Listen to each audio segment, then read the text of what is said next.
Malaika nakupenda malaika. A multi-Grammy Award winner and UNICEF Goodwill Ambassador using her voice and talent to bring attention to what the UN chief calls the biggest human rights challenge the world faces today. I've said it before and I'll say it again. Gender equality is a question of power. Men have used and abused power to control women and prevent them from achieving their potential for millennia. Deep-rooted patriarchy and misogyny have created a yawning gender power gap in our economies, our political systems, our corporations, our societies, and our culture. Stakeholders and activists to keep up the pressure and to hold the world to account, arguing that generation equality means equal rights and opportunities for women and girls right now. As the audience heard from the 34-year-old Prime Minister of Finland, among the less than 5% of women heads of government on the planet. I argue that the best way to get gender transformative policies is to have more women in high-level political decision-making positions. I want to pay tribute to all strong women politicians and leaders in this room, in Finland and elsewhere, who have pioneered in advancing the rights of women and girls. Without their hard work and without role models, I would not stand before you today.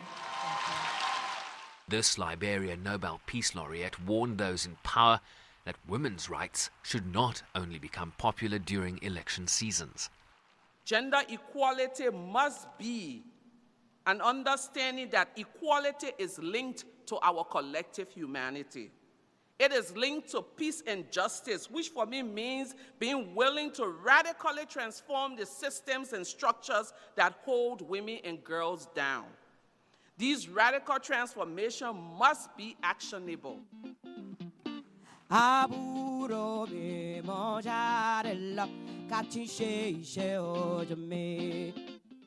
a stirring musical performance, this activist, who's been a Goodwill Ambassador for UNICEF since 2002, added her voice to the urgent calls to action.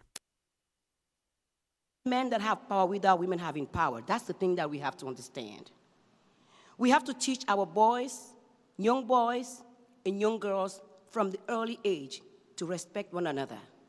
To tell your young boy, your power is in the way you treat women, not the other way around.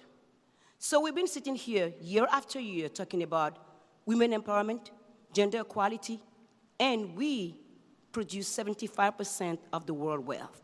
Why aren't we going on strike for 1 month and see how the men do it all around the globe? Because I think we talk and doesn't make any difference. Action is what they understand the best. How are you?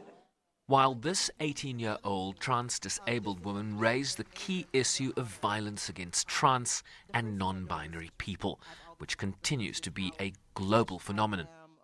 I want to be nothing more but a teenage girl from the Bronx who just lives her life, does her job the way she wants to do her job, and defies what people expect of her. But in a way, I truly am objectively a black trans-disabled model, and I'm also a black trans-disabled girl. And black trans women are at risk right now in society for existing. We get shunned and shamed and discriminated against, and our experiences are discredited. We get killed for existing as who we are. And it would be wrong of me to not call action to that. And earlier launching a report on the gaps that still needed to be filled in order to ensure the Beijing Platform becomes a reality in our lifetimes. A lot of work has been done, but our best is not good enough. We don't want to squeeze into 25%, because what has come out of this report is that women occupy 25% of the space in power and in places of influence. 75% of the parliamentary seats are held by men. 73% of managerial positions are held by men. 70% of climate negotiators are men. So there's this 25% that we're being squeezed into. Today, we are breaking out. We want to march to the 50% because 50% is what really matters. Calls for progress to be consolidated despite the pushback being experienced on the women's agenda in some regions of the world. Sherman Bryce-Pease, SABC News, New York.